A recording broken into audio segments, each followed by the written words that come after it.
Hey, what's that? Bruce, an asteroid on steroids! What's that doing out there, An partner? asteroid on steroids! Is it coming our way? Wonder where it's heading.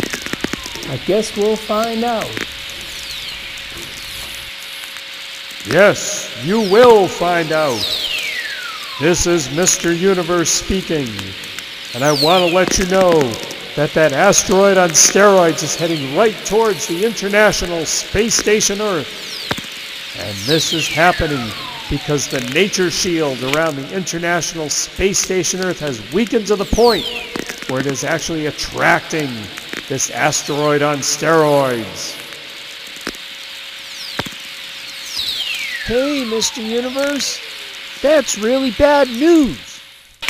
Is there anything that Space Cowboy and I can do to stop this asteroid on steroids from hitting the International Space Station Earth?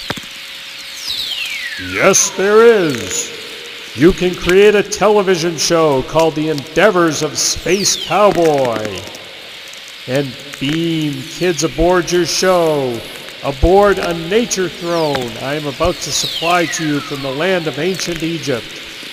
And the more kids you beam aboard your show with this nature throne, the stronger will become the nature shield around the International Space Station Earth. And very soon, not even an asteroid on steroids will be able to get through the nature shield. And now, I'd like to give you a glimpse of the future and show you what I would like the Endeavors of Space Cowboy TV show to look like in the studio.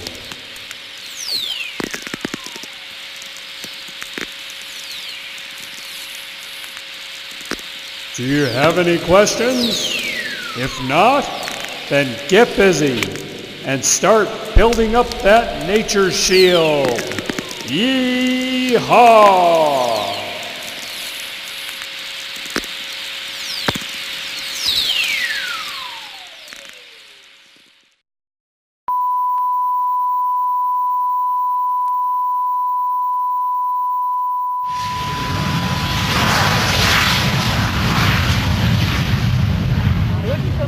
I come from Santa Barbara, California.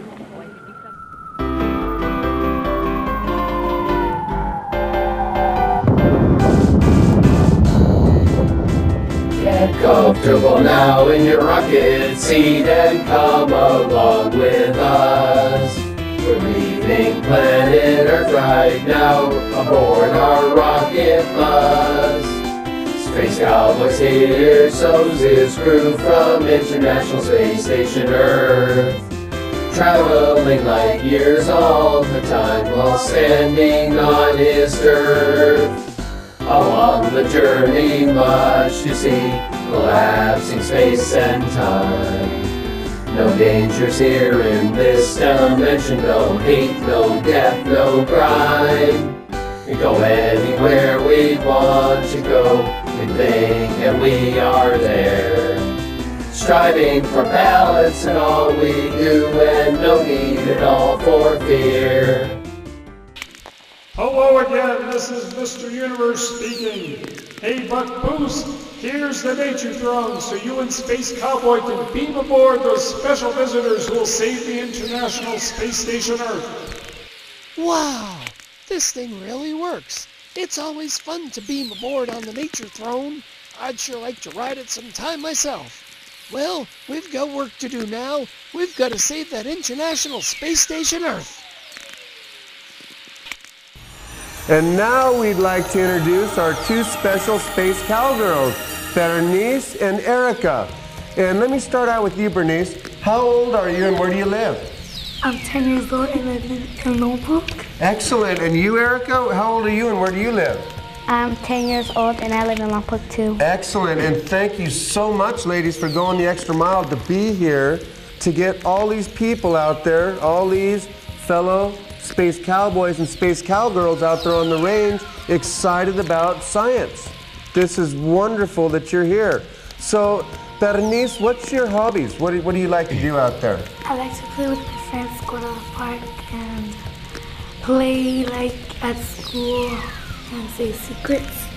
Excellent. And you, Erica, what are your hobbies? I like to play soccer and other sports, but mostly soccer. That's a beautiful game. They call that football over there in Europe, don't they? In South America. That's a great game. And you know, games are incredible because we're working as a team. And let's just take this Space Cowboy, for example. I could know everything in the world, but if I'm just on my own, I'm limited, aren't I? But if I'm working as a team, if we're working as a team, then we are unlimited, and that's important. So what you're going to do as a team is you're going to do a demonstration for us right here, and we're going to get all these people out there on the range excited about science, aren't we? Yeah. And we're so proud. What school do you go to, ladies? Hapgood. Hapgood, huh? That's a great school, I heard. Great teachers. You know, the teachers are really important, you know, and it's really important, especially for you people that want to be in school. Because when you want to be in school, doesn't it mean a lot more for you? Yes. Yes, it does, doesn't it? It's kind of like we're earning something. We're earning an education. Does it get any better than that? No. It doesn't, does it? And so, thank goodness for people like you that are going the extra mile so that you can be with the people out there on the range, our fellow Space Cowboys and Space Cowgirls out there on the range. So you're going to show us your demonstration now? Yes. Excellent. This demonstration is going to show how flame uses oxygen. First, what you need to do, you need to get a candle and a lid, and you put it in the water, and you put some food coloring on the water. Okay, that's called float candle on water. That's called floating the candle on water. Okay, next you need to cover the candle with a jar. Okay, and this will show how the flame uses the oxygen, because the water, once you put the jar in it, the flame goes out because it uses the oxygen. That's water in the jar rises and the oxygen is used up. That's how it uses up. Okay, the stuff that you need for the project is a candle, something to light it up like matches, and food coloring. You need a lid and a bowl, some water, and a jar. And you need something to spin the water with. Steer it. Okay, we'll show you how it's done. First, you put water in the bowl. Make sure it's not too much. Then you have you put the food coloring in it.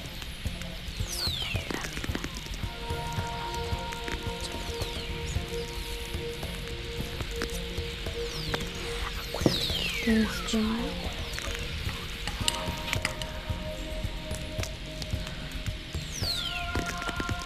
Then you could have a grown-up to light the candle with. Let's have Miss Hunter.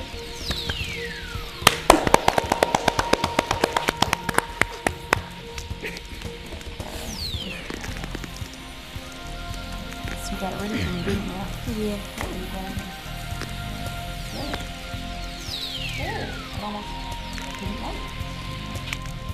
Thank you, Miss Hunter. Then you put the candle on the lid. Be careful you don't get burned. Then you put the lid on the water so it could float. Then you put the jar on top of it, and you can see what happens. You'll wait like about a minute, and then the fire sucks up all the oxygen, and then it comes off. The fire turns off. You have to wait for about a minute. and the jar sucks up the water.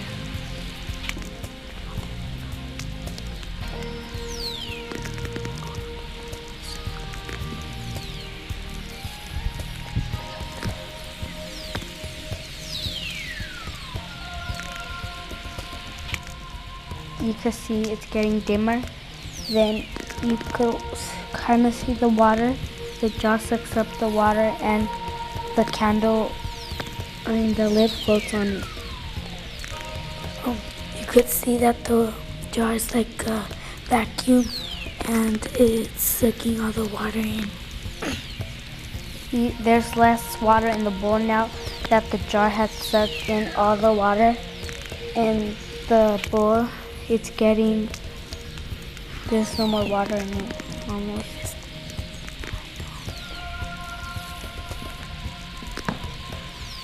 Okay, and that's how it shows when flame uses oxygen and the vacuums like a vacuum cleaner and it sucks all the water in. Okay, that's it. Thank you so much, ladies. That was a great demonstration. And we really appreciate you coming down here and showing us this. We forgot to show how the book shows the demonstration. And this is the book where they got this demonstration It's from. Science in Action, Fun with Chemistry. You could get it at the public library. And the page we did it was on page 21. And that's how you can see. That's how you see the same picture that we have on our poster with the jar, and when it gets dimmer and then it turns off the light, the candle, and right here it tells you what you need to do the demonstration, and here it explains how to do it, and it says take care, make sure you don't hit your fingers with. Excellent, ladies. Thank you so very much for sharing that with us. We appreciate that, and thank you so much for going the extra mile and working as a team. Thank you. Good job. Right now I'm sitting inside the cockpit of a B-52 Flying Fortress E model. This is an aircraft that goes the extra mile. Yeehaw. I also have sitting next to me the Spirit of St. Louis replica, and it's one of the most clean replicas that there is, and this aircraft is also built to go the extra mile. It was built to go a long ways and not stop, and that's what this aircraft does, and that's what that aircraft does. Of course, that aircraft has a crew of 1. Charles Lindbergh. This aircraft has a crew of 5. This aircraft obviously stays up a lot longer than that aircraft, but can you imagine? And now stand by for the NASA retro video. Yee-haw! Under emergency conditions, there is a danger of the presence of unusual amounts of carbon dioxide in the space capsule or submarine hull. After 2 hours in the chamber under 3% carbon dioxide, these men are tired. But they were convinced that they could function for a long time. At least long enough to make a complete orbit of the Earth and then to make an emergency re-entry and landing.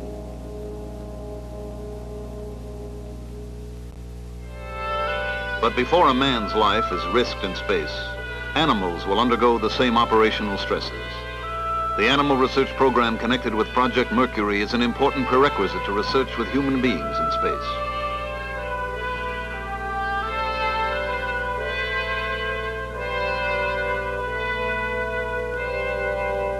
The NASA research, which created the individually molded couch, was another step toward minimizing the hazard of injury during the Mercury mission.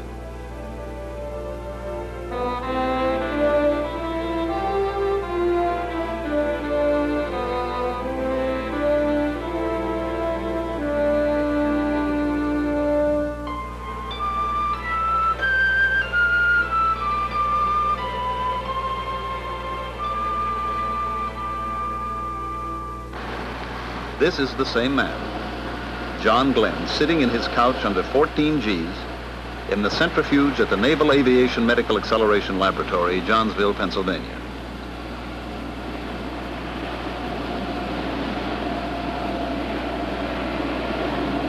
And this is Gus Grissom. The astronauts consider this experience as probably the most important phase of their space flight environmental training.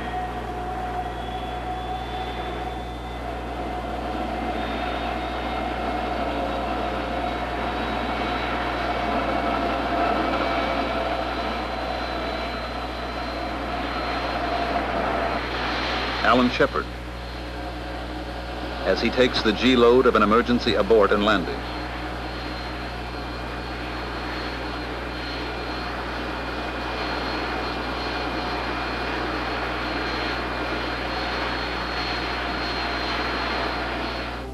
To be able to take this physical beating, these men must be conditioned like athletes. And the astronauts find that the physical discipline of underwater swimming is oddly effective in training toward a space mission.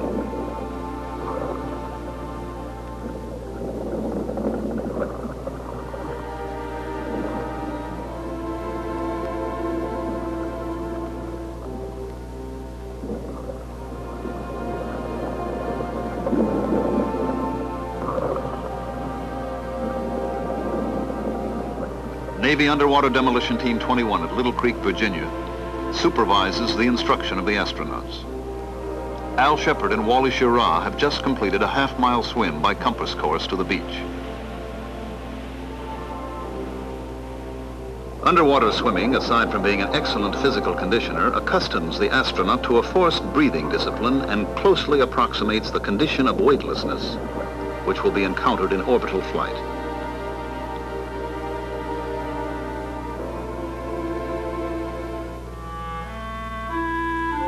Now, imagine, if you will, that you are watching the first Project Mercury launching at the Atlantic Missile Range, Cape Canaveral.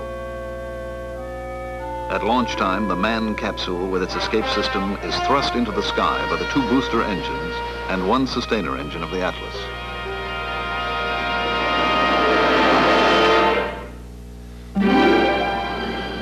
At an altitude of about 50 miles, after some 2 minutes of flight, the booster engines are turned off and jettisoned.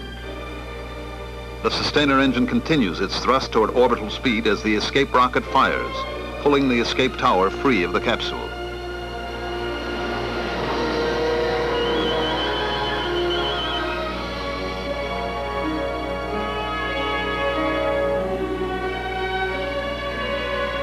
Orbital speed will be achieved at about 100 miles altitude. Once in orbit, explosive bolts release the capsule. Separation rockets on the capsule fire, pushing the capsule away from the Atlas.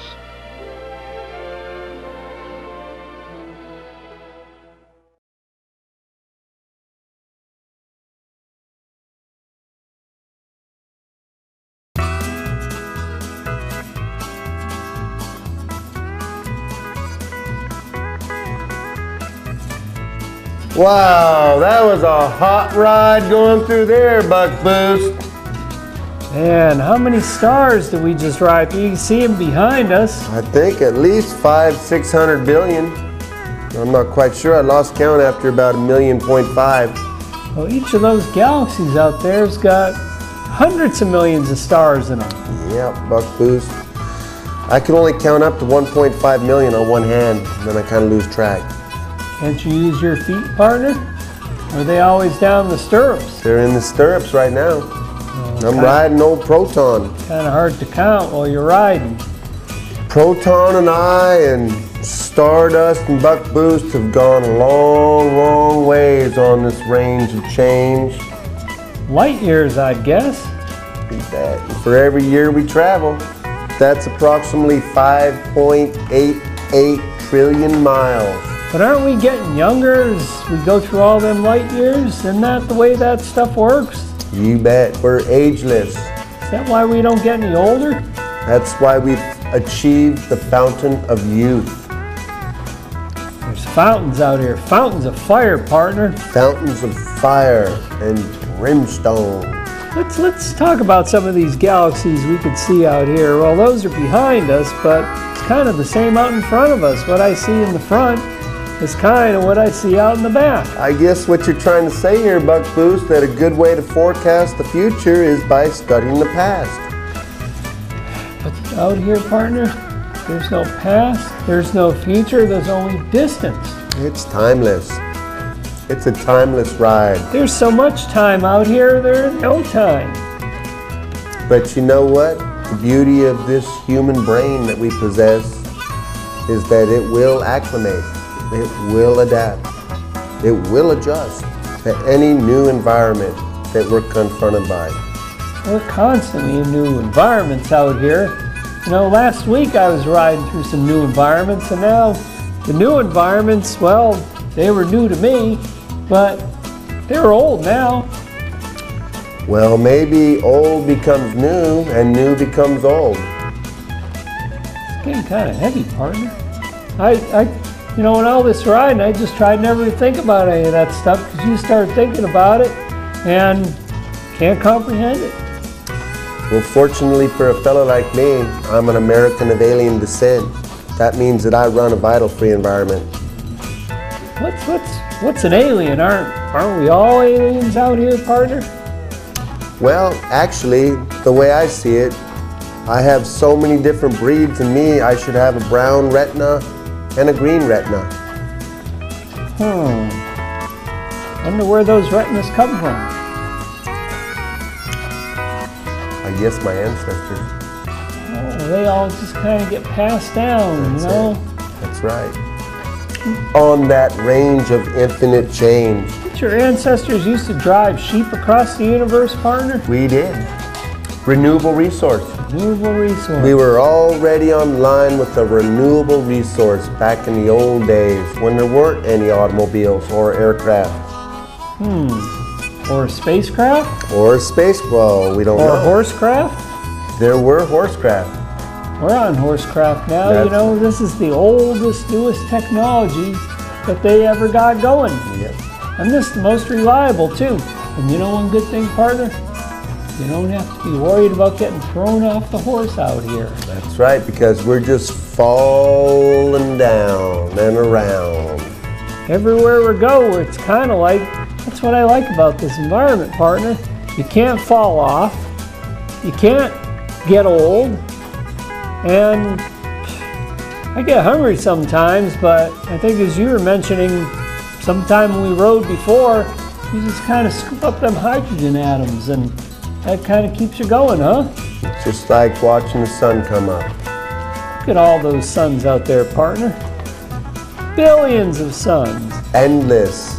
Endless and endless, and this is just a small little piece of them. The ending is the beginning. Yeah, that's what I like about this ride. It never begins and never ends. But you know, partner, I think to get on with our ride, this one's got to end now, even though it's kind of paradoxical. Even though it's pending. It's pending. So until we ride again, we'll just leave it at that, Buck Boost. Pending. Pending somewhere out there in the universe. Really, the reason that we want to go to Mars, and a lot of people don't know this, is that we need to get to the asteroid belt, and that's a great base camp for us right there.